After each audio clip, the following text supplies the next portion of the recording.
So the very first thing that I would like to ask you, even before I say everyone, hello. So hello to everyone. Mix Salotto is improving and growing. We have a beautiful let wall this year, Principe di Savoia Hotel. Welcome everyone. So good afternoon. So if you can put your smartphone on a silent mode for me, please. So that said, I'd love to welcome Joy Marino, President from Mix in Milan. Big round of applause to start with.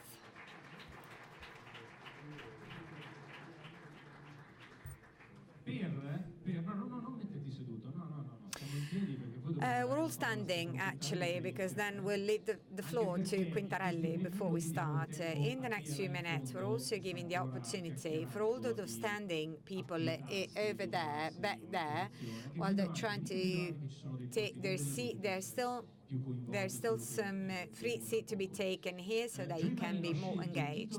So Gio Marino has chosen a French title to introduce the Salotto for the... It is to be blamed on Valeria. So when we get to the title, actually, we tried to get some additional alcohol to come up with something very, very funny. And actually, that's the case, perhaps. We just wanted to play around the reference to Las Vegas and gambling venues, you know. And the croupier says, so... Are we there yet? Yes or no? So perhaps this is what we want to reason about. World has changed. All of a sudden, you wake up in the morning and you realize that the future is now. And, you know, we were waiting for that. And all of a sudden, we woke up and saw it. Perhaps that is done already. And the 21st century has no surprise for us anymore. Or perhaps we still have some room to deliver some impact, to make it more European, more Italian, if you will, as well. Many voices, many opportunities, options. So, question mark. Okay, Joy, you may take your seat. Big round of applause for Stefano Quintarelli. We'd like to welcome him as well. Allora, nessuno ha bisogno di una presentazione. So nobody really needs to be introduced, but actually I'd love to ask him, because they sometimes introduce you as an entrepreneur or even blogger or former deputy representative. So what are you now? I'm a former member of the Italian Parliament. Former is fine. I remember when they were when I started with the router many years ago, and that was very much the discriminating factor for me to start, because there was a that is where I started a few years ago, and ever since then I became a former member of the Italian government. So in the first row we had Valeria. Valeria is no longer there, and Eminenza, signor Abate, venerabili fratelli, finalmente ci riuniamo per questo dibattimento a lungo atteso. So happy to meet you all for this debate. We traveled long journeys to find a resolution to problems that have jeopardized the unity of our community. And we're looking at these walls that we're surrounded by, while our answer is being long awaited to a question. So is user actually owning the devices that is purchasing in the first place? And that, of course, that is a reference to Le Nom de la Rose, when Jesus Christ actually owns the tunic that he's wearing, because this is all starting from that, and it all starts from that. It's all about ownership, because the entire idea of the market ownership, and perhaps I'm exaggerating in what I'm saying, but actually the ownership is all about monitoring and keeping track on the supply chain. So that means controlling the hardware in the first place. That is actually a title from a few years ago. So why used to say we can't let John Deere destroy the very idea of ownership. John Deere, who was he? Well, he used to say tractor's not a tractor. It's a very sophisticated robot where the value actually resides in the software, not so much in the hardware. So you have a licensing contract and you commit to use only original spare parts. Otherwise, ownership will no longer be there and you'll be taken to court. So you cannot resell it. You can only refer to original spare parts manufacturer, and that's it. So after a few years, because many years went by ever since, normali, quindi ci sono i rivenditori. so many years went by and things haven't really changed in terms of ownership. So it's all about the very big difference between software and hardware. And this is very much the beginning, if you will, because we were exploiting, and they were exploiting the intellectual property regulations to control a market that it really depends on it. So decisions over the past few years have really been landmarks in developing such thing. Developing cartridges, for instance. Supreme Court is protecting consumer right to refill ink cartridges. That is very important as well. And that is, again, kind of a milestone that still has to do with making use of technology items, trying to apply some binary restriction to a whole industry. More recently, Amazon is not accepting people to recondition computers. And actually, Amazon does not agree with that, of course. So Amazon is kicking all unauthorized Apple refurbishes off Amazon Marketplace. So again, copyright and ownership is very much at the basis. Now it's becoming increasingly important. More recently, brand new regulation from Copyright Office in the United States saying user is entitled to violate, to infringe DRM, to repair electronics, to disinstall software it doesn't want and reinstall those that it wants. And this is not later than a month ago, so 26th of October. And this means, well, up until a month ago, we would say those are the regulations, starting from the copyright regulations. We'll build upon it, and that's it. Nothing can be changed. Whereas now, it looks like you may actually infringe some of these, and it's still not circumventing the copyright regulation. Now, I don't want to take too much time on these slides. Perhaps they're very familiar to many of you, but let's look at what is material and non-material. You know, rules of the games here are very much different. To me, it's all about the size, so material size and non-material size. So same as for tractors, there are atoms in the software. So for whatever we do, there's something material and something not material. If you take an aircraft, if you take an airplane, of course, there's ticketry, choosing destination, that is very much material, but then there's something which is non-material as well. So the two things actually stick to different rules of the game, as I said, because within the material size, it is very expensive to transfer, to archive, takes time.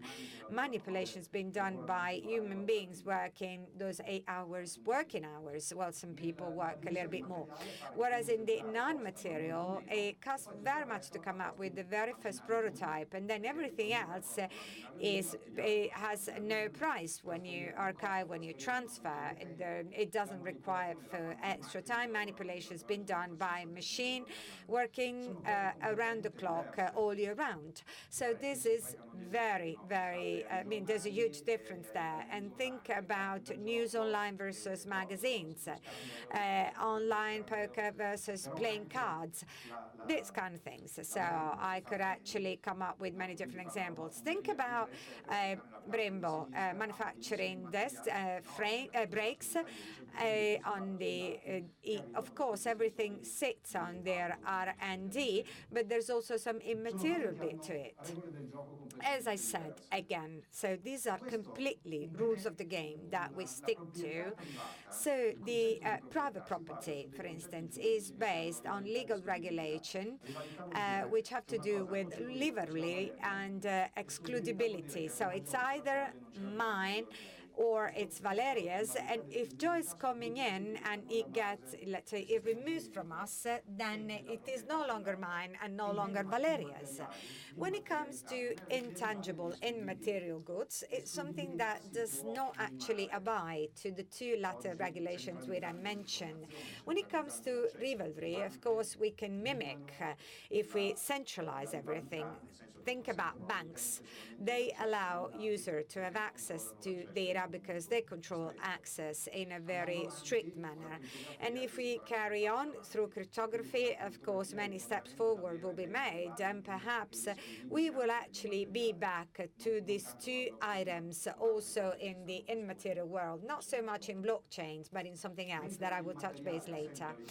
When it comes to material with decreasing returns, actually they are increasing, growing returns in material, something that Brian Arthur used to say from the Santa Fe Institute years ago. And then disconnected versus being connected. Disconnected, it means you don't have, you can't obviously come up with tools communicating with one another, versus the other way around, being able to gathering feedback, archiving, data capturing, something that I will be able to archive on a later stage, and computation will be no price also soon. So two completely different worlds. So the atoms of a tractor from John Deere and software is on the right-hand side. So this guy paid taxes on a physical territory, whereas on the right-hand side, individuals are actually benefiting from all these regulations with no price. Micro effects coming from that. First one is that traditional organizations that used to, let's say, used to be valuable because of their widespread distribution, it is no longer happening. Intermediation is taking place, and intermediation is now taking place through algorithm. Via Larga used to be the place where airline companies were located. It is no longer there because there's no branch, agency, everything is online. So there is that does not exist anymore. So there's no physical venues in many different cases. Mattel, toys manufacturer, they used to have distributors, retail stores, and so on, whereas now everything can be sold online. So it's all about an algorithm. I'll speed up my presentation now for the sake of time. So transferring is now cost also. That means that we're accelerating everything else. Everything becomes quicker. Feedback as well, and politics as well. Now, I cannot even recall what our leaders said a couple of days ago. So everything goes around very quickly. And the overall effect is that the world is becoming more concentrated. Transferring has no cost anymore. It means that we can access anything, anywhere, anytime. Beautiful. There's a beautiful cartoon in Italian actually confirming that, saying that, which I will not share with you, which is very, very Italy specific. And then there's another topic I'd like to tackle as well, and that has to do not only with the private properties I mentioned before, but it has to do with the Moore law still being in place, perhaps not for too long. What I mean by that, so there's a roadmap for the semiconductor industry saying that we will reach out to the end of the dominium to the end of 2021, so there won't be any greater density. than that. So what's going to happen when competition won't be on performances anymore? Then it will be on price. And that is already the case, and it will be increasingly the case. Then some companies will just disappear within the semiconductors industry, and everything will become pervasive. I was saying to Cantore a few minutes ago, Unilac 1100, when the intelligence was very much focused in the center and the periphery was absolutely dummy, whereas today everything is everywhere. There will be computers everywhere, embedded in God knows where. So what is big data in the end? At the end of the day is archiving has no cost, transferring has no cost, everything is allowed, so you're just basically storing everything. I was having lunch with another colleague, actually confirming what I'm sharing with you right now. So things are accelerating. Big data is increasing, CPU, artificial intelligence, processing has no marginal cost. So what we've been perceiving over the past 15 years, I should say, ever since the smartphones were introduced to the market, they have democratized access to technology in a sense. We were only 4 million families with computers some 15 years ago, remember. Now I think it's about 70 million SIM cards. So in such a short amount of time, we've been able to take on board the entire mankind. So the entire mankind is on board. And the rules of the material dimension that we have experienced for over 10,000 years, ever since we inhabited this planet, well, we have enriched our dimension with something that is unmaterial. Think about the way you live today. Things all around the world are happening through a user interface, which is our smartphone, tablet, any device you want, you name it, can be a smartwatch as well.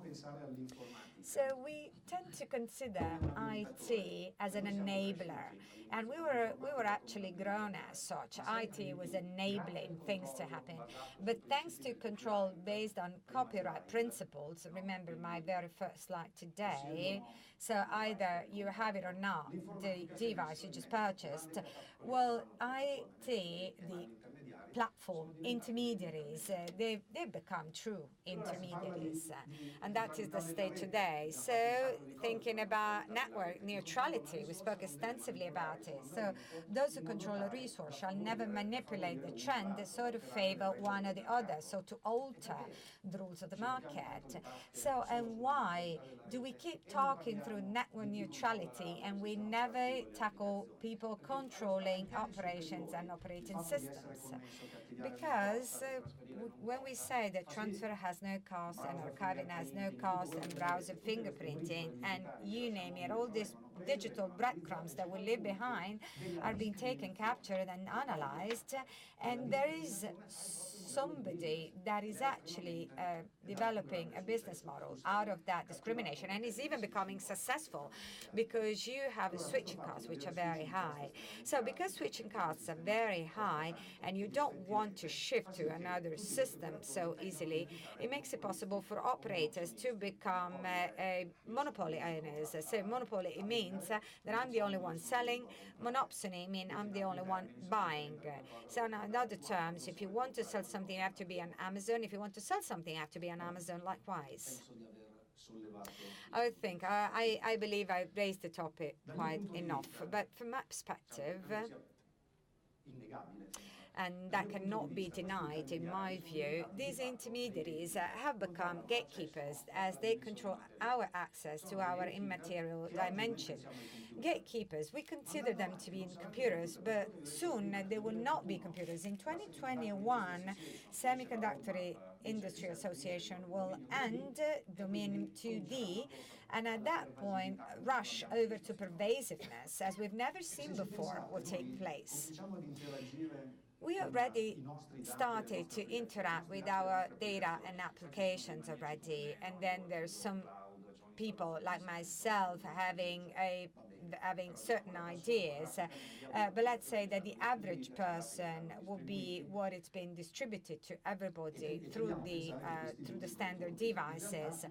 And you believe that you're actually doing that on your computer, but you can actually access through all of the devices that you may purchase. And thanks to computation, we'll be able to interact more and more in different ways rather than using a mouse or a keyboard or anything else.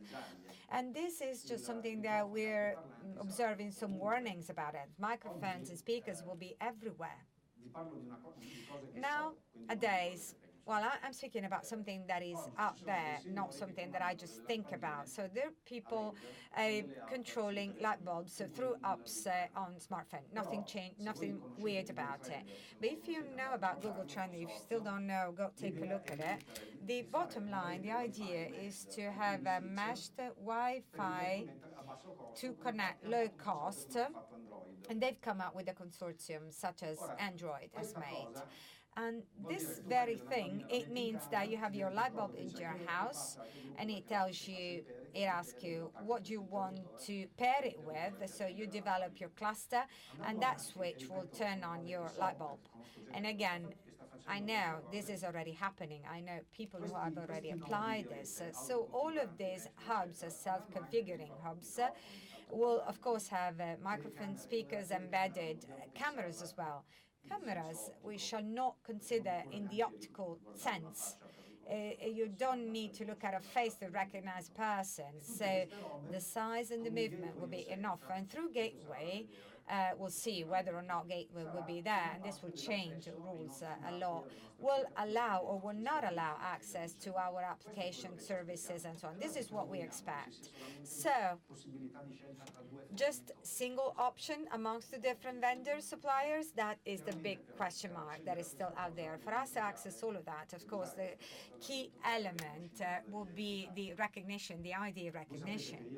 And the day I joined Parliament in Italy, I was recommending SPEED, the public system for recognition, and that is something that I spoke about within the EU as well, because in my view, this is definitely the most extreme, edgy competitive asset. So people recognizing identity of users, and that's exactly where the battlefield is hot, let's say. So controlling access to the immaterial dimension, it means to control the main user's interface within the material dimension. So we're trying to tackle, I don't know, tax dodgers or fake news or Trump becoming president or consumers associations. So all of these items which I've just mentioned, starting from controlling copyright, as I said, and beyond, against the Uberization of work, bikers, and so on. So all of these issues will have a common matrix that have to do with lack of competition of silos-made markets, where competition is all about conquering the market and is not happening within the market. Once you're number one in that specific industry, you will never be taken away because there's no competition out there. So it has been a choice, though, that has been made. So politicians, they really struggle to understand that all of these aspects, they really stem from the same roots, and that we should actually aim for greater competition. So competition shall take place also inside the silos, not only outside. So what I'd like to tease you with now is we've grown, we've been educated with the following idea that the Industrial Revolution led to conflict between capital and labor, capitalists versus workers. Answer from a part of the world has been mass capitalism. The other part of the world, they try to raise socialism and communism, so the two key ideas, a movement of ideas. Now, the digital revolution, this is indeed a revolution, is not so much between capital and labor, but it's all about the material versus immaterial, information versus production. Where production, for me, it means both capital and labor. So when the hotel has been intermediated by booking, paying 25% of the room, price. Of course, that means less margin for the hotel owner, but also less salary for workers. So the conflict becomes between the intermediaries and the intermediated, that is the capital and labor, and centralism versus a decentralized model. And the wave is becoming increasingly significant. There are conferences out there speaking through decentralization between closed model and open-ended. And this is justified with the fact that recently Alvarian, a genius, is the chief economist of Google. He said, just out of the blue, he said, information is only partially excludable. So this means that I am entitled to say that I manage information because I can give it to people or not give it to people, and this ensures privacy, and there is a tension on this. Now, this statement is because it justifies a centralized approach, because if it were not centralized, data starts to be disseminated and then privacy is compromised. But then now politics is starting to move on this. It is clear that it does identify the problem, and Jasmine will be able to say in Brussels what is in the air, maybe not necessarily here on the stage, but of course politics in a general sense, not so much the parties. Governments and politics is starting to understand that this is not only about taxes and tax elusion, tax dodging, because there is a problem with everything. And politics is replying, first in Europe, and this is not the first time. It had already happened with Microsoft, and it has changed the management of the market. So, well, this is from last week. Today is the 27th. So last week, the Supreme Court will decide if Apple's App Store is a monopoly. And again, we are going back to the beginning. So you build on that, the fact that you decide who can access the app, and that there can be no store and everything. And the same with Google. You find apps that you cannot remove. And so customers are obliged to go. Here it is even stronger. But again, here in the US are also moving in this direction. So now I believe that, to answer the question, so les jeux sont faits, but if we don't, this is true, if we don't change the rules of the game. I tried to do that, but I wasn't successful because I created a draft law. It was approved in all the stages, but then there was a postponement of the final vote, and so it didn't work. But that is about the control of the route, and this will come anyways, because politics is now doing this. So les jeux sont faits. If politics does not intervene, don't intervene, because it is not true that there is nothing we can do. Imagine the power that robber barons had in the US at that time. Robber barons were the very rich people controlling oil and steel in the US. And somebody said, one man cannot have such a huge power on society. And so they invented antitrust. The US, it's the country of the free market, invented a law which did not exist before, saying, well, I can destroy you, I can take your business and segment it, and I can oblige you to sell it at a certain price, and also sell pieces of your company, also to those you don't want. Imagine what kind of political decision and how difficult it must have been, considering the situation at that time. So I think this is going to happen, maybe not in the next commission, maybe not with the next president of the US, maybe, well, depends on who it was. If it was Harris or not, it depends. But the technological layer is now becoming ready. Now look at these three things, especially the first one, IPFS. This is a technology to create an overlay network.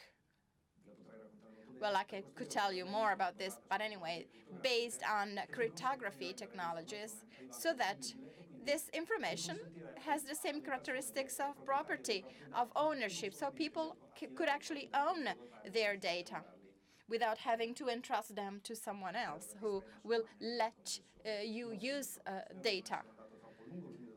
Well, I hope I didn't use too much time.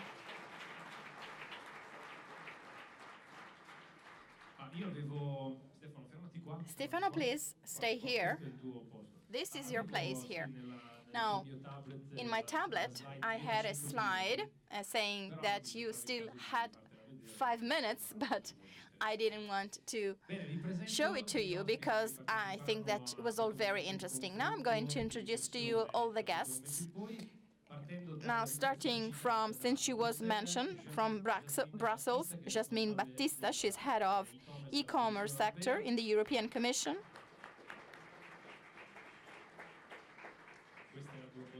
And this is your seat, and DG Connect, and then she will elaborate on this. And the Luca Balestrieri,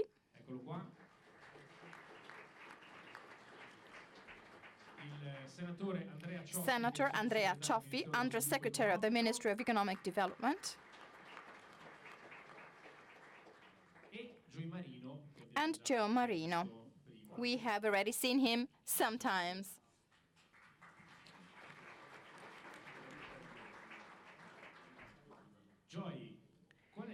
Now, Joy, what is your opinion?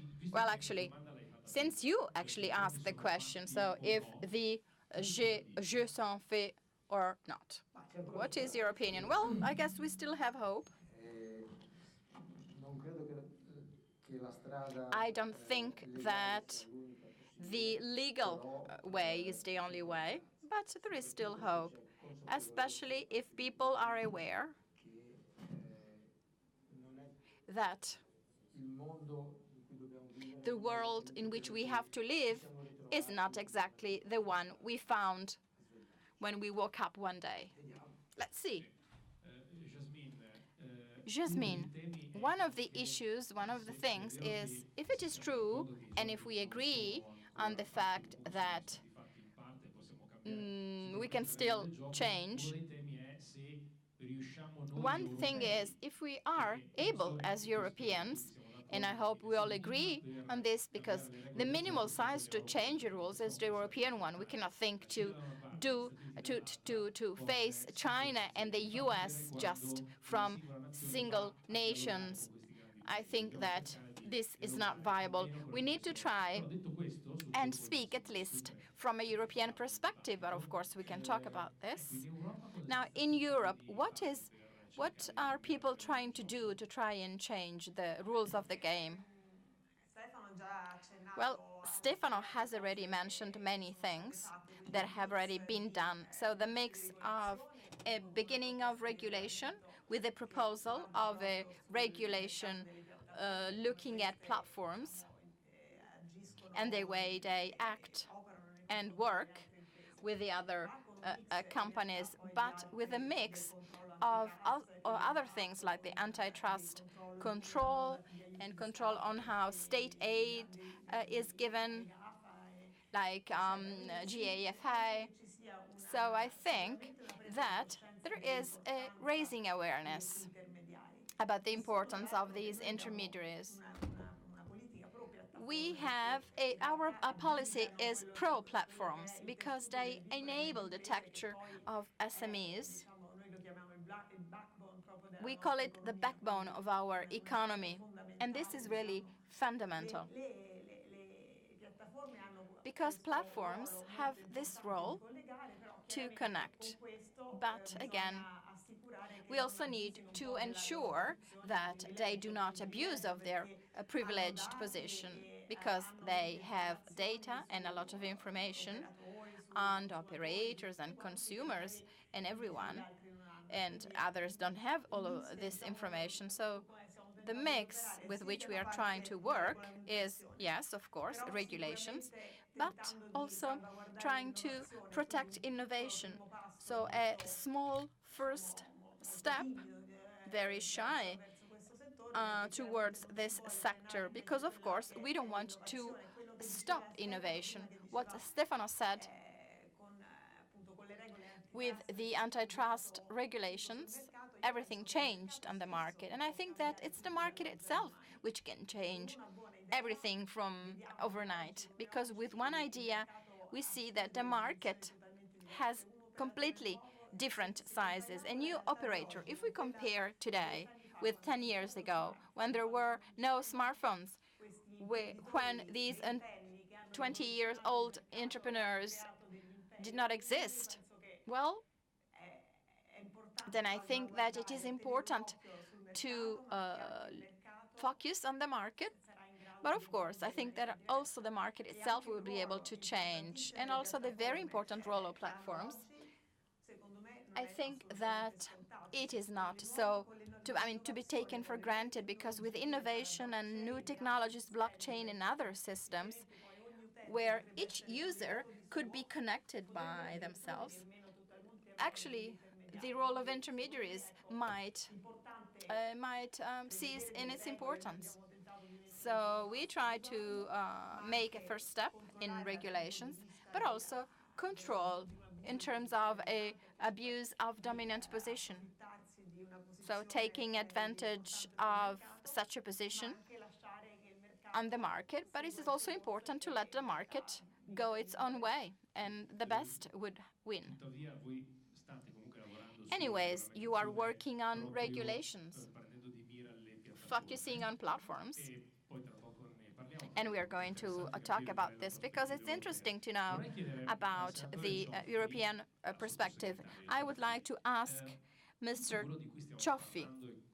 So everything we are talking about and we are going to talk about, is it a topic for debate in the ministry, for example, since you speak with the minister and you speak with the other undersecretary? Is this something that is talked about or not? Well, we are very interested in the evolution of this world. Stefano was talking about the overcoming the old fight between capital and work. And he was making this example. And he also talked about centralization and decentralization. For example, if we see the role played by these big companies in the world, well, this is going towards vertical axis, so oligarchy. And this means that they have great power. And politics must try to understand what role it can play. So if the companies that have so many billions in turnover, of course, they are even stronger than the states. So even the concept of the state as a nation has been overcome, because there is something that is like a meta-state.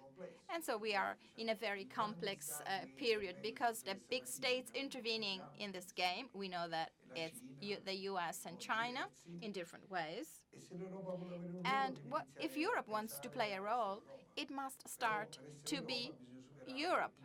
But first, it has to overcome the old blocks among the various nations. Our ambition as a government is to be avant-garde, so that Italy uses all its ability. And we are the country that has so many professors. We export, actually, professors, university professors. So why don't we use this to help a bigger project? But first, we need to understand that we must try to play a role. I mean, the European people playing a role, or the game is over. Otherwise, the role of Europe does not exist. We would become a market where Chinese and Americans will come to sell their products using our data, and we will be out of the game. But if we want to play this game, we need to be courageous. We must not be afraid. Stefano was telling us before that the US government intervened to separate the big block of oil companies. We need to have the courage to think that we can be in the game. And I think this is what we must do. We must not be afraid. We must be performing. We must realize what we are, and we must not be afraid to do that. Now, Mr. Balestrieri, please be patient, because we have a guest who was supposed to be here, but he's now on a plane in the US. So we are going to show you some images of Simone Brunozzi, who, after working in Amazon and after working in VMware, is now working on innovation and investments on innovation. I think he has he created a fund, a venture capital fund, and he also, but then he closed it because investments were over. So he is an investor. So let's see Simone Brunozzi telling us about he's also maybe going to speak about. Good evening to everyone. My name is Simone Brunozzi, and I would like to thank the organizers of Mix for inviting me. Unfortunately, I'm not able to be there. I live in San Francisco, and I've been here for many years. But, of course, I'm always interested in Italy, and so I really would have liked to be there. And I would like to share my opinion on the situation. I know that you are talking about monopolies, internet monopolies like Google, Amazon, Facebook, and Apple. And the question is whether these companies, where they are going to be in the next century, and if competition is going to be able to impact their control, and especially the consequence for Europe and in Italy. Of course, I'm talking from the Silicon Valley, and so I am influenced by what I see and what I hear. Now, unfortunately, here things don't seem very nice, for competition for Europe and Italy, because these big companies were able to find a dominant position using mainly data to defend their market position, and at the same time using, lobbying, so paying people to convince the members of the US Congress to pass laws or to block laws which could damage their economic power. In the US, as you know, and I'm not going to dwell on this, but lobbying is legal. It is authorized. But of course, when a big technological company invests tens of millions of dollars in this in a direct way, without considering other less direct ways, it is clear that there is a strong pressure on those who should pass regulations and make sure that competition is respected, and especially that make sure that these companies don't hold a strong monopoly. I was talking about data before. Unfortunately, with data, these companies are able to do and destroy things on the markets where they work, but also other markets, like, for example, I am going to make a disclaimer. I used to work in Amazon for 6 years. I was responsible for the cloud part in Amazon, but what I'm going to tell you is public information. But this is an example that I would like to give you because it's very telling. Amazon dominates cloud computer with Amazon Web Services, and so it is able to see all the trends of innovation and technology using their cloud computing to provide these services. And thanks to that, Amazon has a huge competitive advantage in deciding what to develop and invent, knowing that it already has a high demand on the market for something that is only emerging now. Facebook is another example. Facebook has a very strong control on advertisers, so those who spend money to advertise their products or services on Facebook. But at the same time, they also have a great strength on SMEs, with which they are able to be strong, obliging them in a perfectly legal way either to be bought or actually to competing against them, being able to destroy these small businesses in just a few months, or actually even playing with payments, with payment terms on these companies. You know that SMEs, well, the cash flow for SMEs is the most important thing to survive. And if you only have one provider, one main provider, then you become very dependent on this provider. The problem is that all of these things are perfectly legal. Maybe not very ethical, but still they are legal.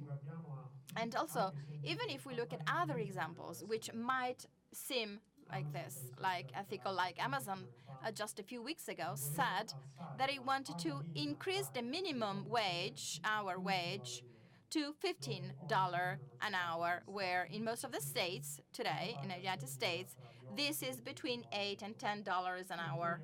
So one could say, wow, this is really beautiful for the middle, especially warehouse people, who are going to benefit from this generous act.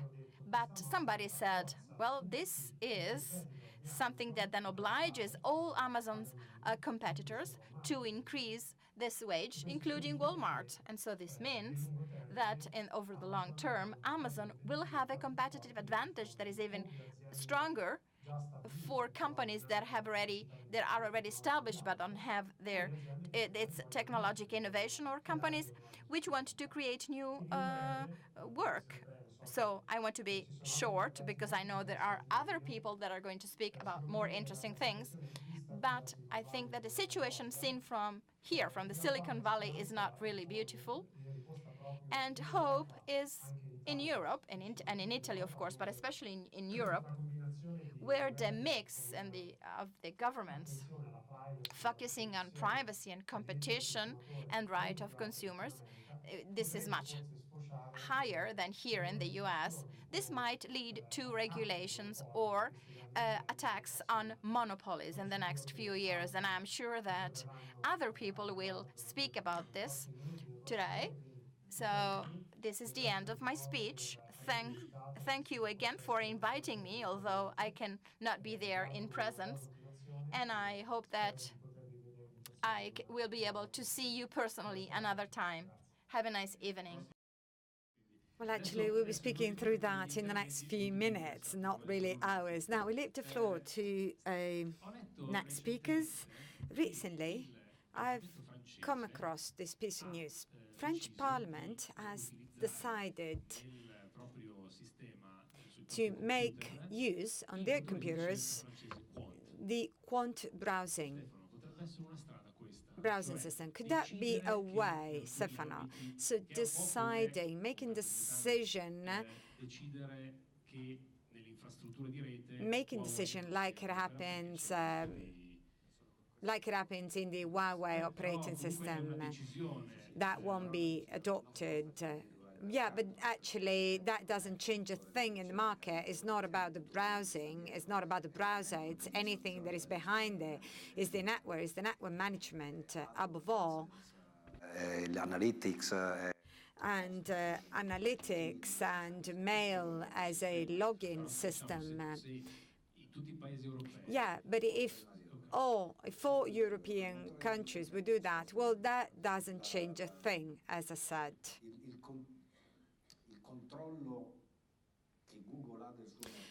So Google has a huge control over its own market, starting from a browser, of course. But that is not thanks to the browser that is holding such control. Different thing is what is happening within Huawei, because that has to do with the national security. And then the rules of the market, of course, are not as important because security comes first. So a state could absolutely say Huawei won't be adopted anymore. I'm not sure Italy would do that. United States are asking us to do that. Not necessarily would do it. If we're no longer using Huawei, then perhaps Swedish and German will be happier. Maybe somebody else will be happy too. But again, as I said, that doesn't change anything really. Dominance sometimes, at times, actually generates repercussions, and above all, financial concentration. Let's take AI. Europe is now developing more AI than US and China. We're #1 for AI production by far to date. We were unable to translating into tangible solutions. First of all, because we're a very fragmented market, we should be more cohesive, but also because there's scarcity of resources, financial resources, I mean. Simone said that in San Francisco, the market is more resilient when it comes to bankruptcy. So if you're a venture capital funding someone, and that someone is filing bankruptcy, then you're still able to sell the company to someone else because it's making favors. It's all about people making favor to each other. So there's greater flexibility, and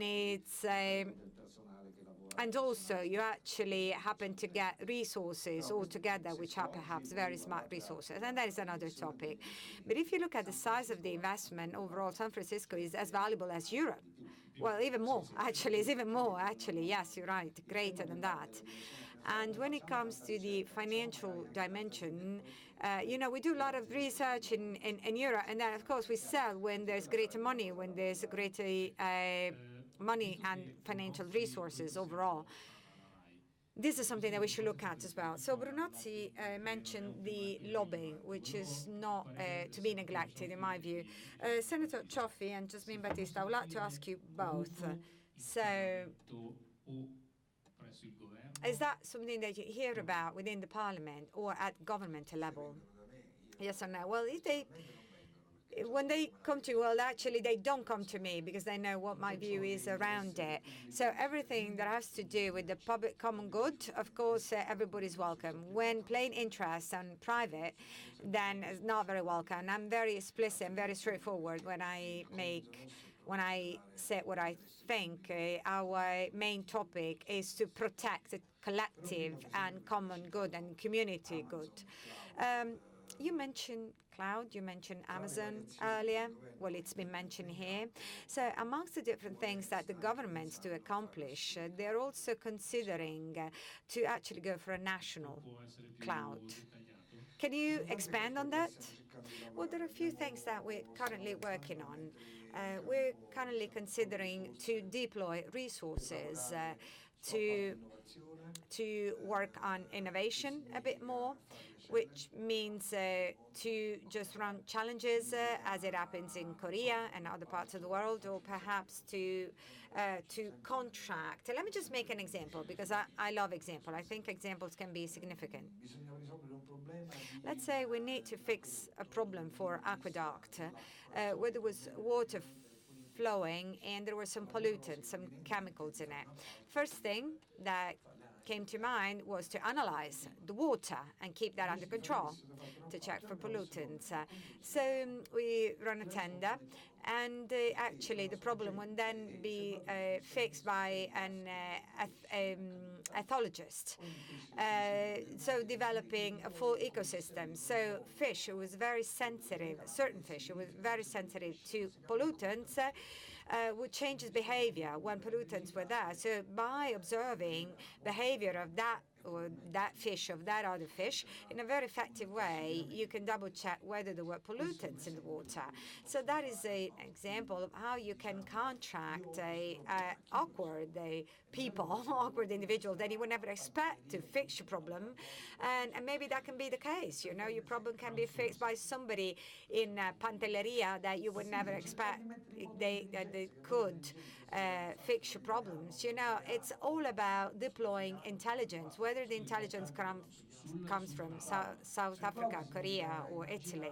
Who cares? When it comes to the cloud, yes, back to the cloud means that we want to have some infrastructures where you can stock data from the PA without really referring to private players, and that again to protect information.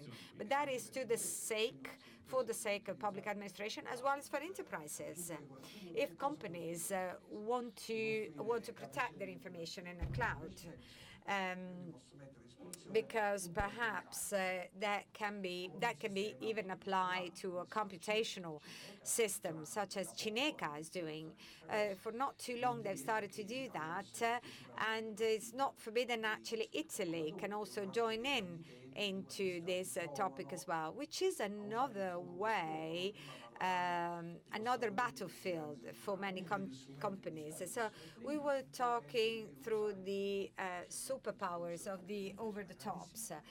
Well, if we want to avoid referring to that the whole time, then we shall foster and further develop what is happening at a national side.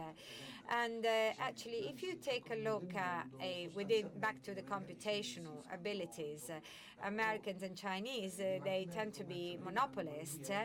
And remember, Intel was forbidden to sell chips for the supercalculator. It could actually do 98 petaflop per second. Petaflop al secondo, e il Dipartimento di Commercio disse non vendete. So you remember that Intel was forbidden to sell chips to Chinese, and the Department of Defense said, beware, Chinese will develop their own, and that's exactly what happened. So a huge competitive arena where Europe, again, is lagging behind. Italy is ranking 7 now. We're not that bad. We're not doing that bad in terms of computation. And there's any computation, right, which is also part of the ranking. Yes, no, but I was mentioning Italy as a country. So ENI's calculator actually is the largest, considering private companies, so not considering all the different departments. And it is the largest ever worldwide, and ENI is using that to drill and find gas. But that's an important topic. I was just mentioning examples. So first of all, you want to start and create new infrastructures, because everything starts from infrastructure. It has to be super performing, strong and solid. And you have to do that also considering financial resources, because we keep talking through data. Data is being handled by the over-the-tops. They have their own cloud, as we all know, but they also have infrastructures likewise. So we find ourselves in a scenario where Europe again and again is being supported by the big American brother. How else should I call it? So they supported us greatly during the Second World War. Nobody wants to forget about it. But perhaps Europe should really now walk in their own 2 legs. Over 70 years have passed, have gone, and we can make our own Europe. It's very difficult to go for a unite Europe. I understand we do also have some historical issues out there to fix. But again, within this competition, either we start consider ourselves European citizens, back to what I said earlier, otherwise we'll end up being part of the market where everybody is looking at us as things to exploit, you know? We'll just be used. We won't be players, we'll just be spectators of somebody else using us. So we should be bolder. And this is why I love to ask European countries to do the same, to behave the same. Jasmine, just bear with me for another few minutes as we're now taking a look at a video, and then we leave the floor to Balestrieri. So short video from Ciccotti, CTO from RAI, cannot attend, so very rapidly. It's 1.5 minutes, literally. Greetings. Good afternoon, everyone. Apologies for not being there. Unfortunately, I'm tied in Rome because of a Board of Administrators meeting that has been called very last minute. I'm being replaced by Mr. Balestrieri. He's responsible for platform management and distribution for RAI, as well as director. And everything in terms of strategies for new platforms depends upon him. So RAI, public service, broadcasting, multimedia, and TV, of course, course, we are also tackling competition with over-the-top. Classical broadcasters don't have too many options to cope with the future, especially when dealing with the market, with the domestic market, such as Italy. Actually, three ways. One thing is to pretend nothing is happening, just hiding away, trying to reduce costs, adjusting the offer, and hoping that time goes by very slowly. Second option, more aggressive, is to just drop off the market and just try to reach out to new publishing opportunities, basically to surrender, to give up.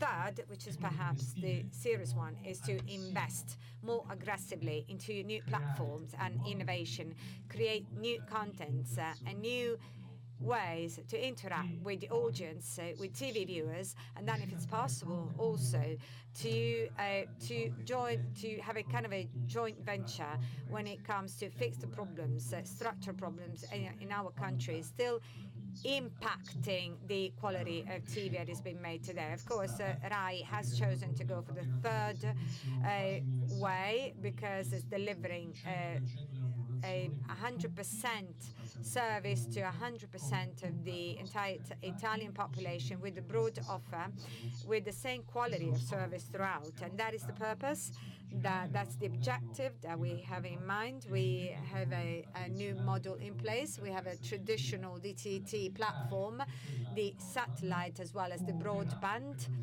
The three cooperate all together for us to deliver a better service every day. I leave the floor to Luca now. He'll be further expand on these topics, and of course he will reply to your questions, if any. Apologies for not being there again, and have a productive afternoon.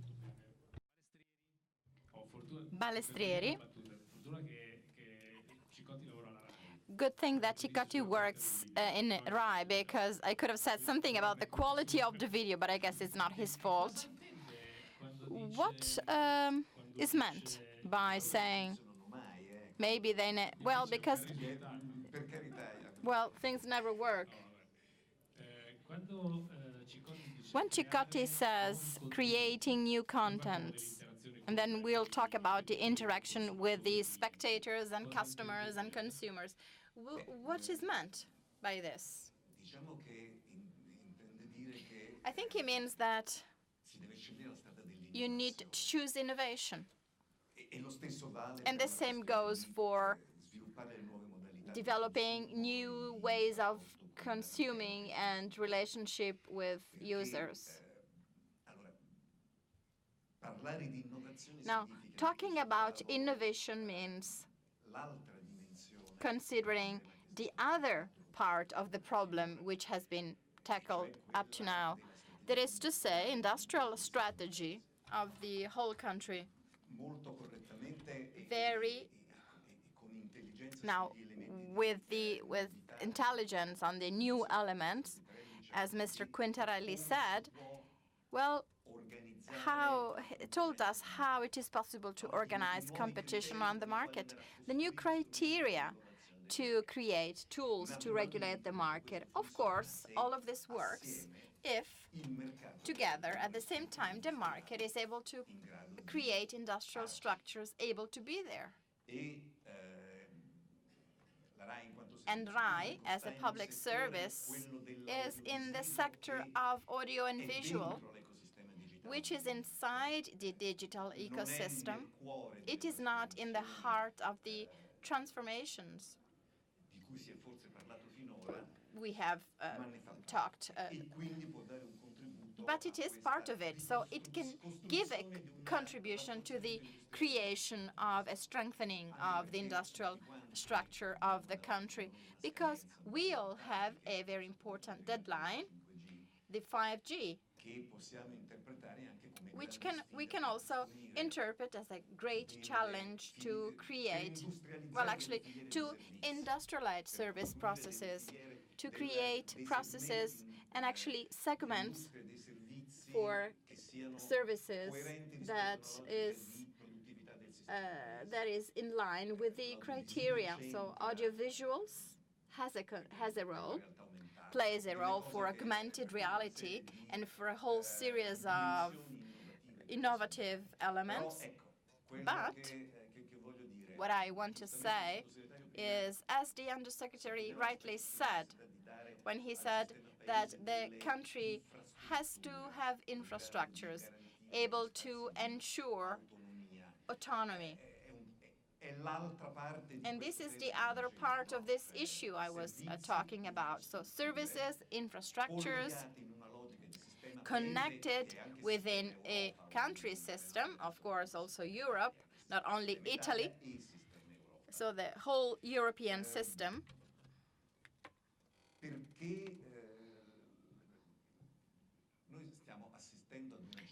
We are seeing a huge geopolitical fight or war using digital. We are now facing bipolarism, the coming back of this situation, US against China, with also political and military issues and industrial, which is really, really strong and very aggressive. So it is clear that when we talk about geopolitical dimension, the market is not actually tamed, but it is led, it becomes a variable in this fight. And now the problem of digital sovereignty of Italy and Europe. Well, now this is becoming an emergency. So, of course, RAI is in a sector which is not at the center of this transformation, but since it is a great player of the audio and visual industry, is within the scope. We can give a contribution in terms of development of services and research on 5G. Although 5G impacts the media system, but still, we can give a contribution. But then we have the great issue of infrastructures, because we are now working together with Railway to CDN projects to create segments. As you can see, well, it would be very easy to have a TV series and sell it to Netflix. That would be the most simple thing.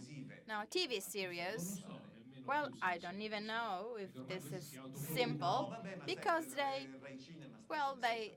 as you know, Rai Cinema is producing, so that's not the point. Actually, it would be abandoning,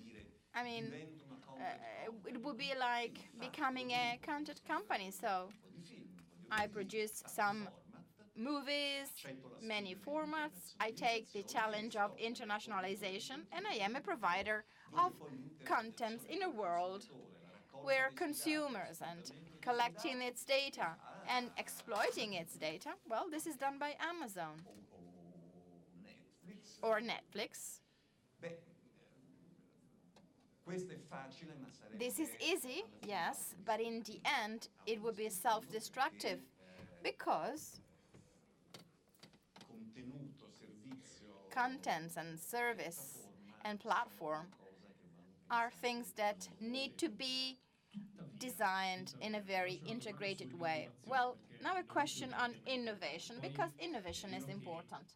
It is also true that innovation must be able to become enterprise, and in Europe we find it difficult, but RAI, at least for your competence, so audiovisual, well, RAI has always been an excellence, because RAI Research Center has always made great innovation. But today, how able are you to make innovations on HDR, 4K, 8K?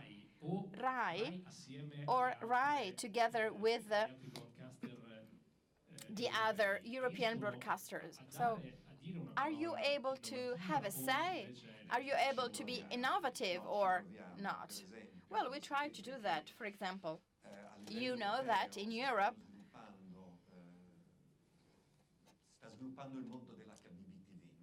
ABBT world is now developing for smart TV, so an object it's actually a dual object between technology and broadcast and the IP world. And this world is the environment in which it is possible to try to rule innovation. Well, RAI is there, not alone, because there are public and private broadcasters, European ones, and we have a very close dialogue with TV and device manufacturers, and not only them, because we are now abandoning the logics saying that only TV sets can be used. We are going towards a smart building logic where what we put inside can be used in so many ways. So we try to make this innovation, and especially we try to create a country system. Now, the experience which started actually 10 years ago, so it's we're talking about TV set, it was clear that we needed to create the country system to deal with the satellite distribution. We did do that, and it worked. So the logics of policies uniting all the segments in a horizontal logics, but also vertical. This can be a solution to find a space inside a market which otherwise would just be something just crashing things. Joy, would you like to say something? I want to try, also because I don't really agree with what has been said, because I think that there are many ideas, but we're not close to reality. So scale factor.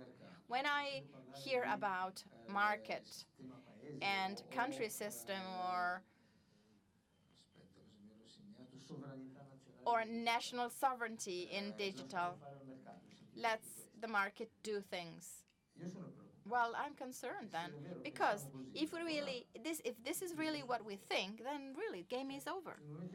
So when we think, with the people we speak with have billions of users, have billion like Netflix, and we say, but we are strong in Italy.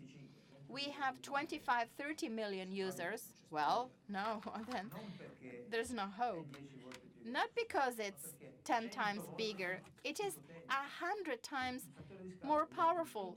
So scale factor means that everything that is related to telecommunications and media, if I am 10 times bigger than you, or I am 100 times more powerful, so if someone is able to reach half of the population in the world, I'm not going to say the name, but you all know who it is, this cannot be beaten.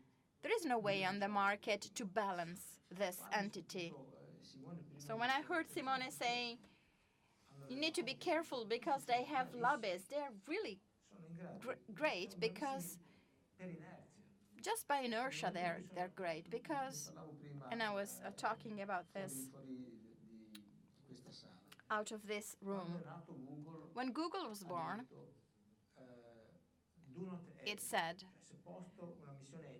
so it had an ethical mission, and Amazon was born to save trees in Amazon. So, and Facebook also for friendship.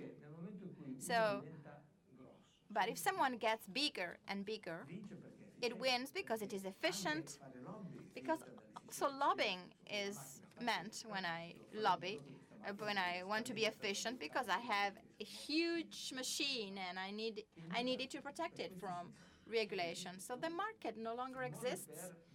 A way to balance is not being the first in Italy or creating the rules to try and be more aggressive. Oh, that doesn't work. We need to think about different interventions. Also because if they win, yes, we have predominance of US people or Chinese, but then they are fragile. They are at risk of being destroyed in the future for any reason, for different reasons. So how can we do that? What can we do? I think that sooner or later, on big markets of social networks or content distribution for videos or platforms of e-commerce or cloud, we need to intervene with other tools, for example, with standardization. So the obligation to have an interface so that if someone has created a beautiful distribution network, well, we can take it away from them and we want everyone to access that, because otherwise there is no solution. And I would like to remind you that the country from which most of them come sometimes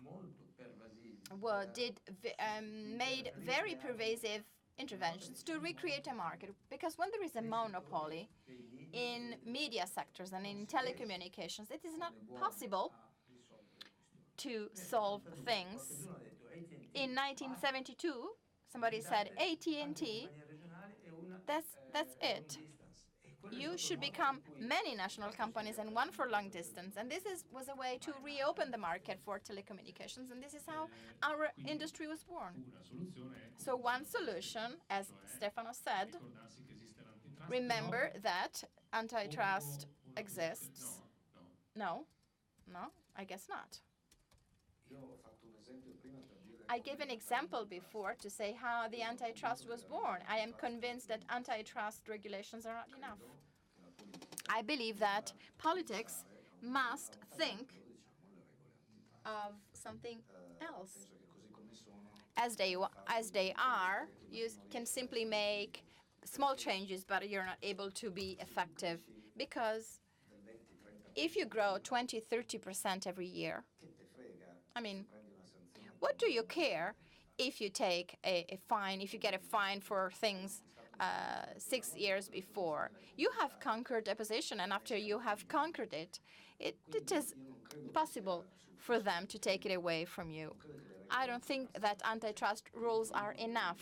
Yes, they can mitigate the power. They are a political signal, but they are not effective in a final way. I love the internet,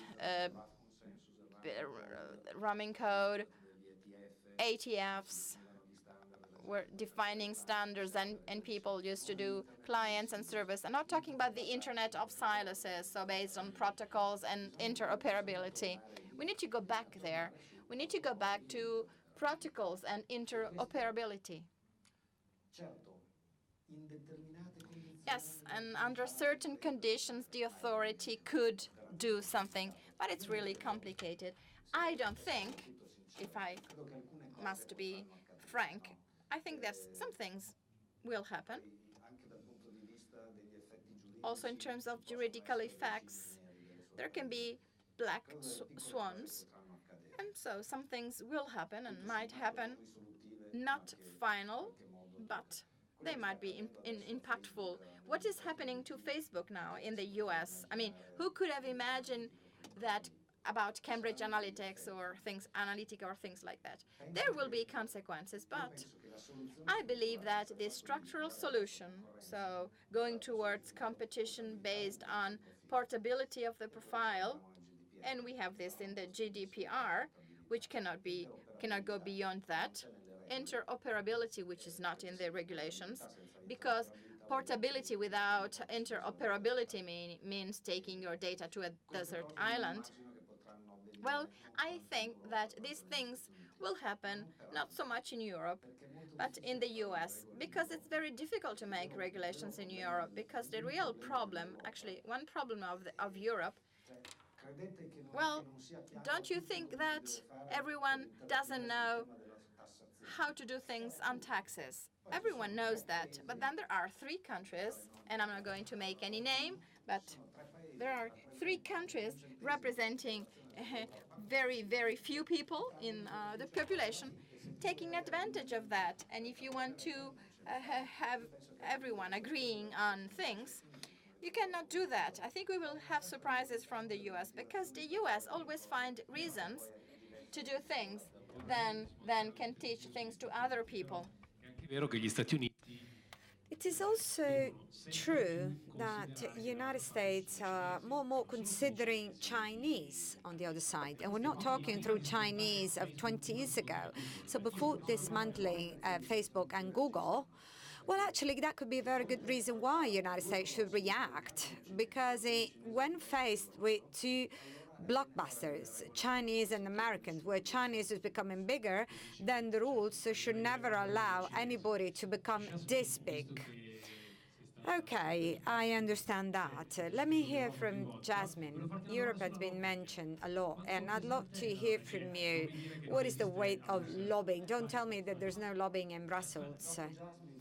But I want to answer this question as well. Oh, yes, of course. And I want to answer that question too. Well, lobbying, of course, it does exist, and it's quite powerful as well. I should say, though, that the Commission itself is an institutionalized lobby. Lobbyists have to be declared as such, have to be named as such, and we often interact with them. It is a very good system, actually. I'm very happy to meet everybody all the times, to be honest. Well, yes, pleasing, yeah, it can be okay to meet with them as long as we can work with them. Well, I'm always very happy to hear what their needs are to perhaps develop the best debate before we come up with a proposal. It's kind of having a feasibility analysis of a potential offer or proposition. I should say that the overall attitude is quite productive, and we do often speak to these very large platforms. And to be honest, Joy, you shouldn't really be scared. Let's leave it to the market. When I say let's leave it to the market, it's because we do believe that self-regulation is what will work out. When operators, they find a common solution, they may actually solve a problem in the end, a common problem in the end. And that's exactly what we asked the platform manufacturers. So we did meet 18 in Brussels, 5 commissioners, 18 platforms, operators, and we said, that's a problem, so this is what we've observed.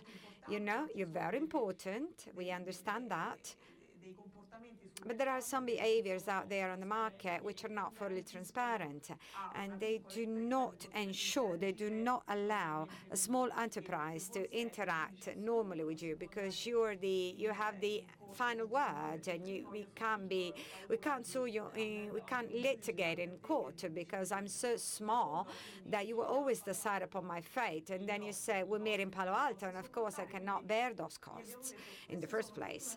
So these are a number of issues out there that have to be fixed. So you can't possibly decide upon the fate of an Apple developer.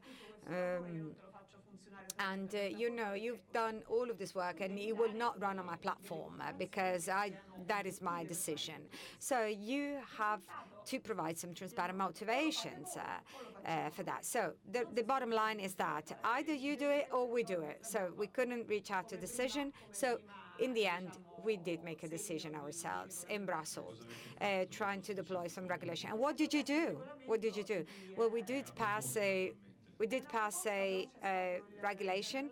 Well, the general agreement has been signed. So I think by the end of January, it will be formal regulation in place. So we're very much accomplishing that soon.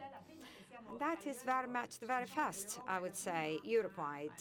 So Europe has been the first worldwide to dictate some new rules in terms of platforms. This is, I believe, the very soft approach still, because the way we did it, you know, we were very reasonable at the beginning. we didn't want to over-regulate also, and we didn't want to become a binding constrictions against innovation within the digital market. But of course, because we have an observatory on platforms and we're capturing data, we do know what's going on. That is definitely a very, very good first step. We'll see what's going to happen later, but I'm pretty sure that this will be one of the key issues that, from an observatory viewpoint, we'll be able to tackle, and so that there's a level playing field which favors all the different players. True, you're now speaking from the European Commission, and it's quite embarrassing now to kind of explain an overall assessment in terms of the ability in Europe to speak to platform operators. But if we look at what happened over the last few years, very little has been done in terms of restricting their power, the power of this platform. I would like Jasmine to reply to this question first. Well, there has been some sort of evolution, I should say, and we've changed something, and some changes to the market have been made.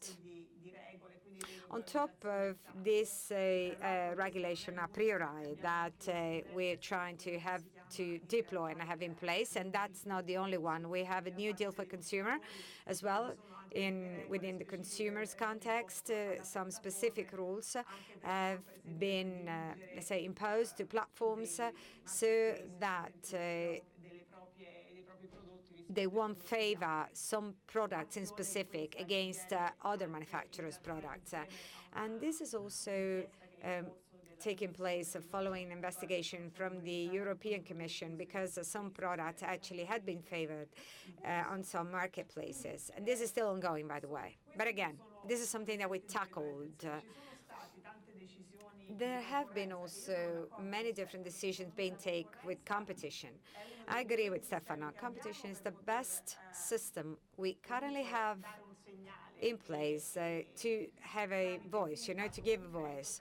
And through tangible things happening, we can actually make behaviors go to different directions. But please bear in mind that within the European Union, within the Commission, it takes ages for us to change things. We tackled Google, for instance. For the Google case, I remember it was ages ago. So we shifted from a commission to the other, to the new one, because the interests at stake were very big and no final solution was found. Again, competition is crucial, not only when it comes to antitrust and abuse of dominant position or investigation on something ongoing that might actually strengthen a specific market position, but also there have been government aids, for instance, favoring certain enterprises, and tax rules that haven't been fully respected, abided by. So there are many different things that we tackled, and amongst these, I believe some have actually heavily impacted the market. Stefano, back to the lobbyists, as we said. You said you wanted to answer the question. I've been in Parliament for a few years, as you must know, and meeting up with lobbyists still makes sense. It's a positive thing to do. Lobbyists, it means part of a lobby, and that is the role that is playing within government. It is very useful for me to meet up with them. God knows why I only met a few of them, and some, they never even showed up in the first place. They would go to him, and then he would come to me and tell me we were kind of playing within the same team. So, jokes aside, it is very useful to meet them, but you should know that in Brussels, you can subscribe. There's a register. You apply as a lobbyist. Every meeting you go for, it's is recorded, you can't make gift, you can't receive any. So it's a very strict behavior that they're supposed to hold versus what's happening in Italy, where you don't even know who they are. You can't recognize them. Now, I won't just carry on that but that is perhaps a new topic that the government may work upon. Yes, when it comes to lobby regulations, well, for the past 15 years, I think they've been considering that. So possibly they can do something about it now. So transparent lobby, in my view, yes, would be very useful. Lobbyist activities being transparent as well, that would be useful again. And that it doesn't only have to do with the professional behavior of politicians, but also have to do with standing for citizens and for consumers as well.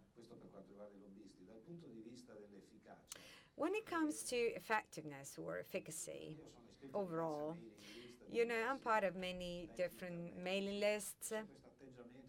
And there's this attitude around, in Europe, they keep fighting against Americans, and the overall attitude, it looks like Europeans are against US. Well, actually, it's the other way around. It's Americans coming to Europe and fight over here. So these large companies, they actually fight over here because they realize that they won't get any result in their own territory. So they come over here, they come over to Europe, and this is where they have their own battlefield. So in European countries, rather than back in the US, where they should actually play their games. I'm quite skeptical in terms of Europe being successful at that.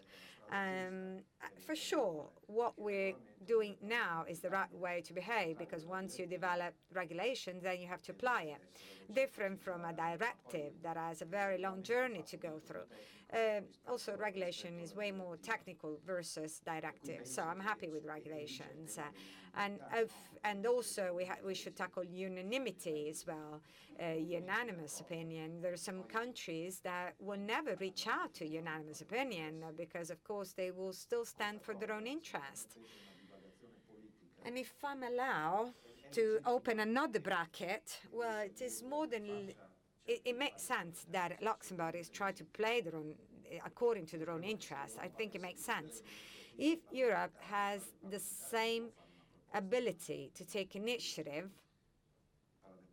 in terms of drafting a law, so if Member of Parliament in the EU could actually do the same, perhaps there would be some coalition amongst countries, and perhaps, again, there would be some other difficult journeys that we should go for because of the voting system currently in place. It will happen in the US, I guess, even before Europe. So Google ran an experiment, thoroughly documented, recommending people to say, did you go for voting? Did you vote? So Paolo, Joy went to vote 10 o'clock. What time are you going to vote? So they were testing, they were experimenting, all of that. And there has been a difference in percentage if you were actually in those places where these recommendations were being provided versus those places where just by means of recommending? Yes, correct. If I know that you say lie to weapons manufacturers and I say go vote versus let's say Mexicans over and I won't tell him, of course I'm influencing these people. You know that, that's very clear. So soon this will happen in the United States. There will be a new regulation which will simply be like, I will take a look at your algorithms and I will punish whenever things are not being done in the right way. This will never work. So Jasmine mentioned about favoring products in marketplaces. Well, let me take this opportunity. Think about auctions as well. I'm not saying this is this is happening, of course. Perhaps this is not happening. Okay, let me just anticipate that. Let's say that I'm managing an auction for a non-immaterial good that I'm actually supplying myself. So I know who's going to benefit from that. And that is Booking, one of my main customers, one of my main clients. And of course, is winning all the auction. So one after the other, because they're investing a lot, they give me a lot of money. End of year, like it happens, I mean, when you work with your vendors, you know that at end of year, there are rebates and so on and so forth. So in the end, auction is not even being paid according to the price that it was supposed to pay, because there are rebates and so on. And that is something that companies do. So if you buy servers and you go on top of the 500,000 euros, for instance, you may be granted rebates and so on. Yeah, money back exists for customers as well, for consumers as well. True. So that actually modifies the trend of auction. I know nothing about in the end. So it looks like from one side that I can actually favor products on marketplace, and there's data about it. Also, auction should be tackled. Perhaps we should pay more attention to that. Well, because when it comes to the pricing. Well, I'm not saying this is happening, but I don't think pricing is so transparent within this auction. Well, but that is not happening, again, as I said. Let me go back to Rai. Ciccotti said new ways to interact with TV viewers and citizens. So using social network to engage more TV viewers or consumers or users, you name it. Yeah, also.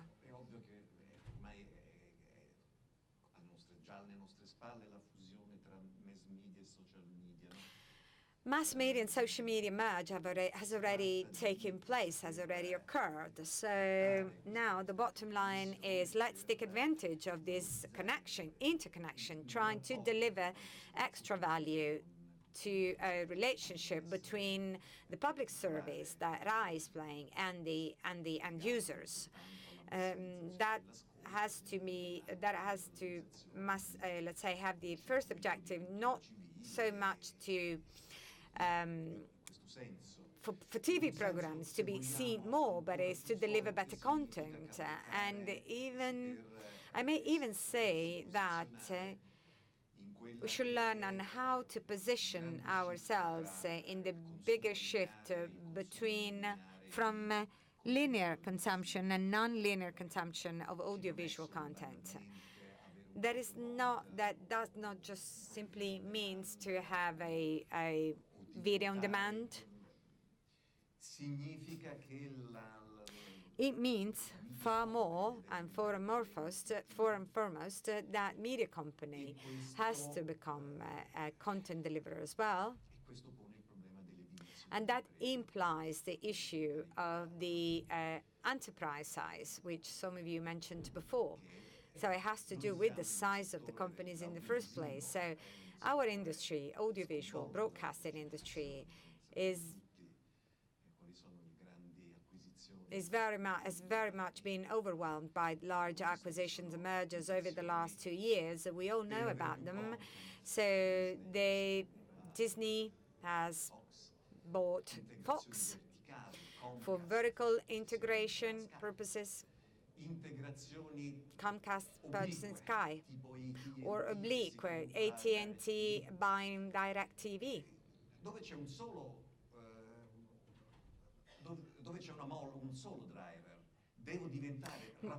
There's a single driver there. I have to become rapidly bigger because I have to fight against Google, that by itself is selling some $80 billion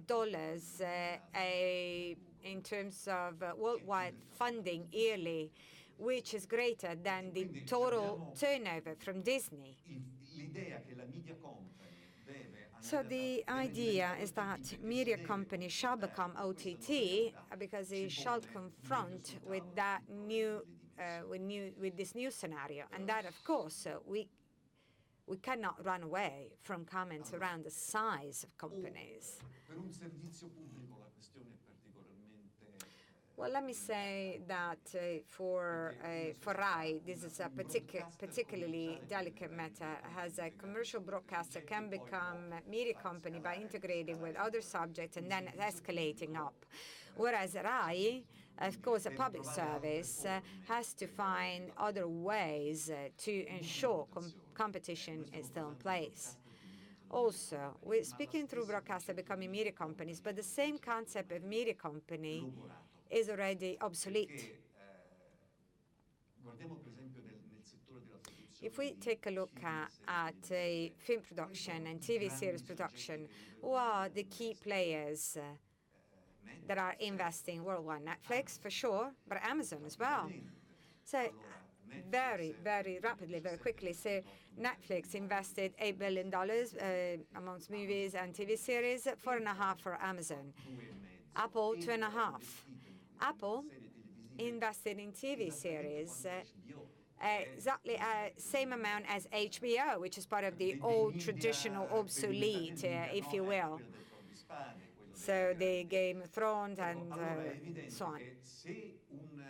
So it goes without saying that if a media company shall confront with Amazon, of course, its nature itself won't be enough. Think about Alibaba. They're making movies as well. And Alibaba will most likely become competitor of Amazon, even within the broadcasting, within the audiovisual industry. So the notion itself, a media company, has to be reconsidered from scratch.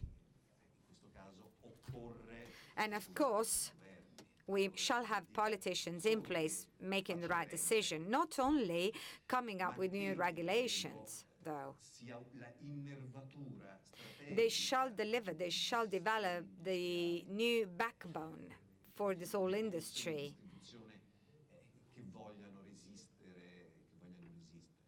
Otherwise, we won't get out of this.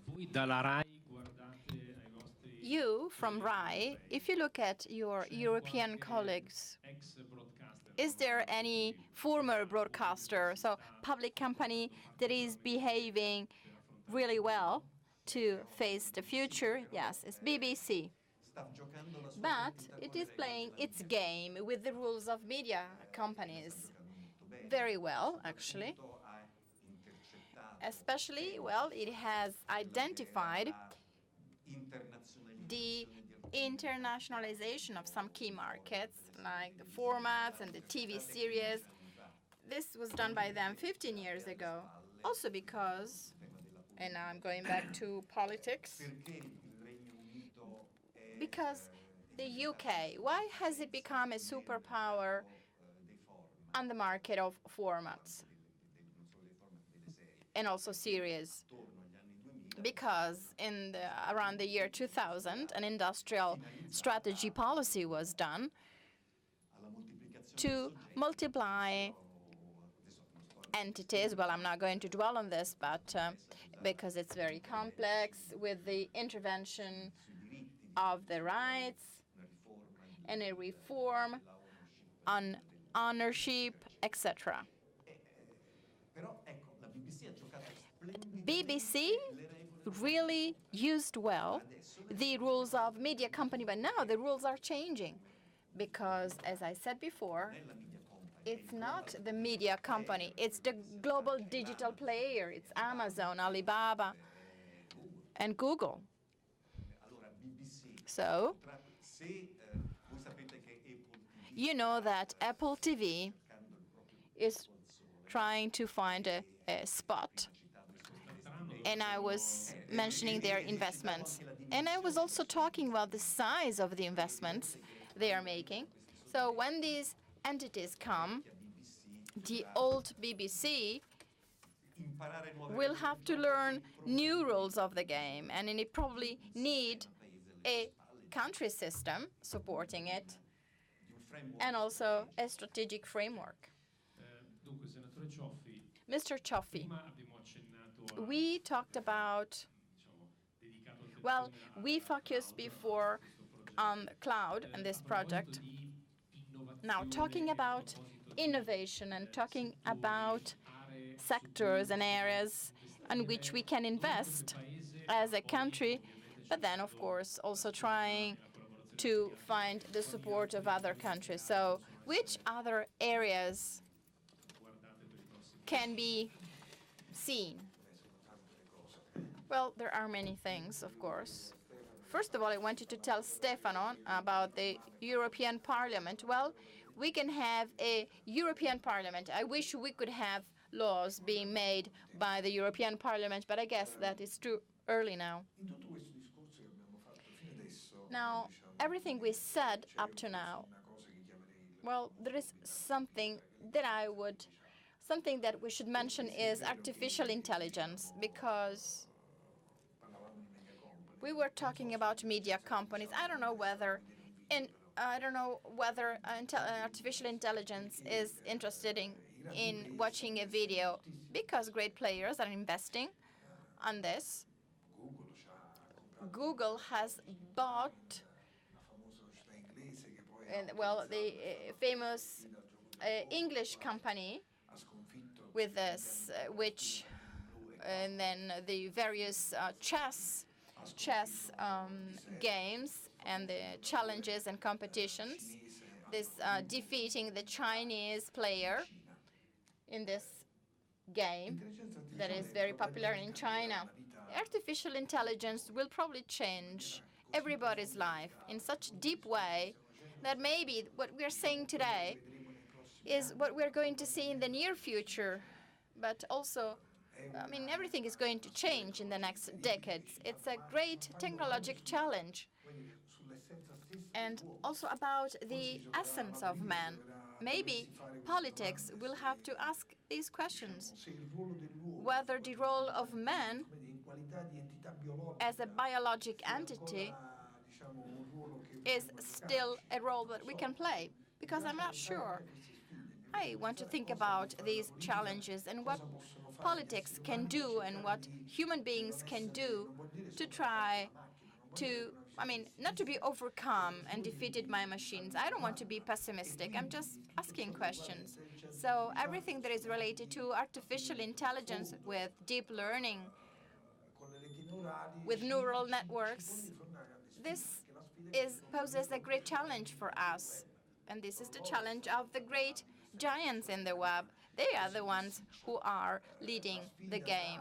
So the challenge between the US, meaning the companies are in the US, and then it is not true that US do not invest, because DARPA has always been a great force, and it is I think a government department on military strategies.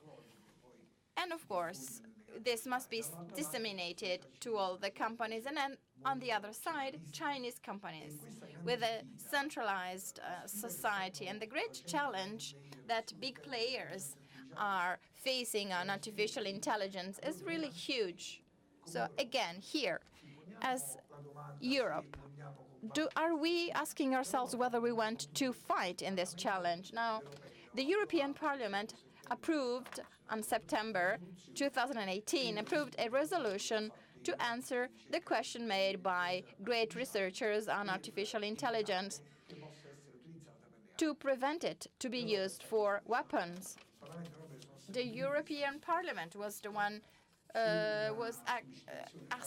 acted first, and this is something that was raised by 17,000 researchers, because Europe said, we don't want to have this. We want to prevent this artificial intelligence to be used for the weapons. And also with the project on the atomic bomb, there are things beyond which we cannot go. So again, can Europe play a role? I think it should. And Italy, with all the things we mentioned before, must play a role. And once again, big US companies, especially, but also Chinese companies, come to Italy and to Europe and to Italy because our researchers are the best. So why can't we try to play a role and say, we want to accept this challenge, but the role of man should remain central. It might sound banal, but this is a great challenge that everyone is facing now, and we must understand the role and the game we must play to understand what politics should do, because otherwise these things will be in the hands of great private players for their interests, that is to say, making money. And this is also understandable. There's nothing bad or nothing strange in this. But there are some challenges which are especially important.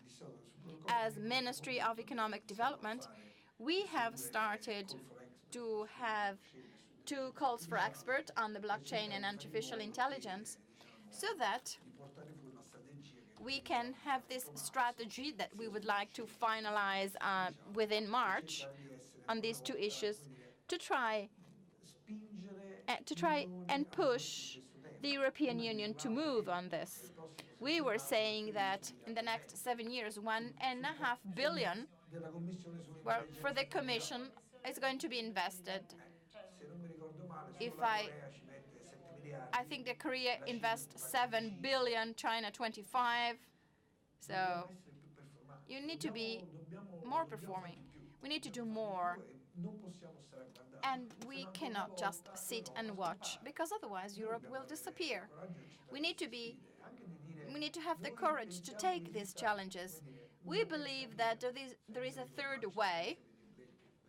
I'm not talking about Blair now, but there must be a different way where men remain at the center, and then the industry must do something.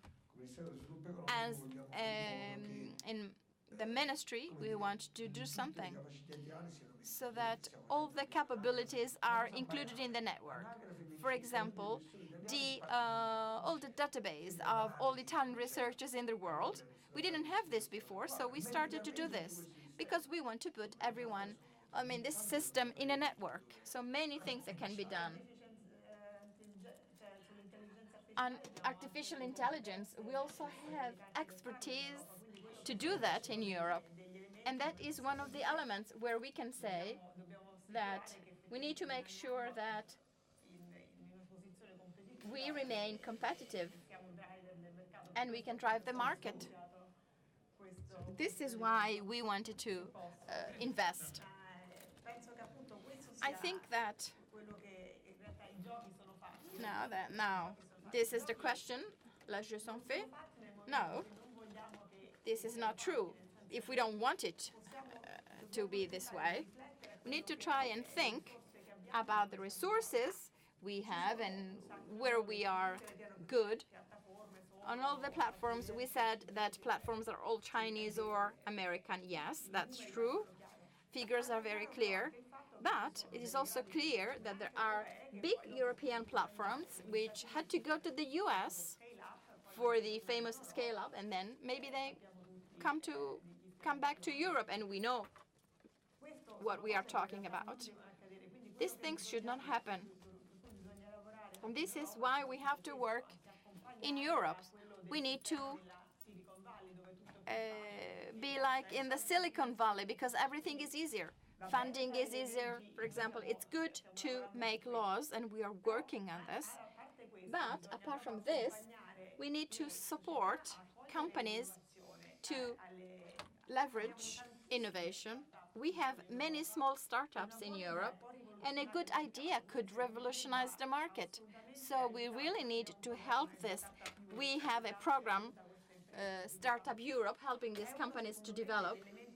And this is one of the main elements, I think, because this is exactly what could change the size. These unicorns, well, the Silicon Valley is full of garages that have been turned into multinationals. These small companies, these incubators we have, even in Rome, we have very good incubators on which we have to work, so that the challenge is not only between few countries. We need to take advantage of the expertise that we have.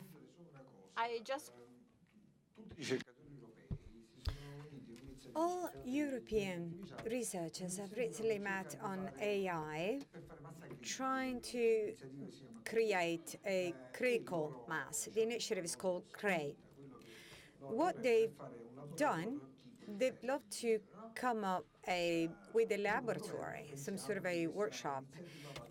From a government viewpoint, we do believe this initiative should be fully supported because being critical mass in university research is one piece of element that allows us to be competitive. But we have to do that on a European level. We may go for two different levels, either the CERN, which is funded by countries, but of course, CERN funding is massive usually, whereas in this case it's small, or Media Lab.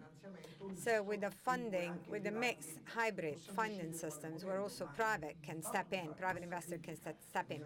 But critical mass is what really matters. And sure, 500 million inhabitants in Europe, they commonly join. So 500 million citizens. And of course, we can't compete with Chinese, but they're still bigger than us. But I mean, let's create some critical mass. And this way we'll be able to be competitive, otherwise we'll never make it. Yes, we should also network all together and industrialize our networks. And what I'm saying is that educational network, for instance, healthcare or transport, they can all be seen as tools for us to build, to manufacture industrialized networks, which are, of course, becoming at that point bigger than the platforms we spoke about. So the rules of the game are changing. Think about 5G now delivering good opportunities. Of course, you need some fresh money, so finance has to be reconsidered from scratch, of course. And then you have to be able to select attentively the creative resources, and that again need to be further explored. And platforms, those global platforms, because they're global by size, well, by definition, they can be somehow overcome if you're able to create the right networks so that there's an equal battlefield. It is an equal match to play. We all know that only that way we can really deliver a change within the rules to our advantage if we're able to fully exploit it. Drawing conclusion, one last question, because this is the house of mix. And one of the topic we haven't really touched base upon, but that's something that you often tackle, is networks, of course. I'd love to ask a question to Senator. Wall Street Journal said that United States said to Italy, it's best for you not to install Huawei Chinese apparatuses. So I think this is pretty relevant, isn't that? Well, of course, Americans, they play their own game, and Chinese, they play their own game. I mean, each country will try to capture the potential they want. What we're interested in is that we don't want any dominant position, if you see what I mean. So we don't want Americans or Chinese nor Chinese to become dominant. So we're just trying to ensure that there's nobody that plays too much of a dominant position. So if they spy on us, then they spy very little. Well, they shouldn't spy in the first place. But the bottom line is that our systems are so invasive that not everybody's spying on everybody else. So who's spying better now, perhaps, is the thing. But that, again, is not fixing the problem in the first place. So we shall ensure that, as we said earlier on, so to network, to be part of just a single network system, and that is perhaps one of the choices that we have to make, that we have to go for. We have to try to imagine and envisage perhaps something, a scenario where the citizen is the owner of his own data. So Because why is that? People believe that I have a degree. Well, because somebody in the Sapienza University writing down a certificate saying that I have a degree, but I could actually get my data and I can self-certify myself saying that I have a degree when I'm not, you know? So I can imagine, I can envisage a different world, but you have to work about it. When we spoke about cloud, we don't want just a single cloud. Perhaps we want 5 or 6 structures that they work like a hand blockchain, so that the data is shared and fully certified. Sorry, when I speak through blockchain, something strange happens all the time. Now, apologies, I could be very much teasing here. I'm pretty sure the blockchain will disappoint many in the short run. Perhaps it will be different in the long run. So let's collect questions from the audience, if any. Do we have microphones that we can give to the audience for questions to be collected? So while you get ready to raise your hand, since I forgot to do it at the beginning, I'd like to mention sponsors. Starting from supporters. That was just an email exchange, right? Alturna, Sony Optics, and Qbox Mail. And then bronze. Silver, no? Bronze, possibly becoming silver next year. ADVA, ADVA. Cisco. Cisco, bronze, wow. Data 4. And Extreme Network. Silver. Aruba.it, Eolo, Eratelit. Well, there's silver already. So gold. We've got gold. We're happy with gold, right? It means that they pay a lot of money. Did they pay for the LED walls, perhaps? Equinix and Mellanox. So, but thank you all, by the way, for supporting this event, for sponsoring this event. Joy, while we're collecting questions, would you like to say anything? You have your last word. Not on sponsors, because you made a disaster already. What have I done? Nobody will pay €1 next year. They're all incentivized to become gold. There will be a competitive auction. I'd love to say something on networks and devices. So why is Cisco fine and Huawei is bad? Because we have to choose whether to be inspired either by Cisco American or Huawei Chinese. Are there questions? If there are questions, I'll shut up. I'd rather listen to your question. Pingaro from Convergenze SPA. To be honest, at the end of the debate, I'm not quite sure that les jeux sont faits. But I think that solution will be top-down. It won't be bottom-up as Italy. We won't be able to create an antibody to the predominant position of silences. My biggest worry today, actually, is that I'm very confused. And I felt quite uncomfortable as well. Stefano Quintarelli, at the beginning with his presentation, he was making an hint to the competition overall. So competition has been the one tool to make the market more efficient and to fight against OTTs.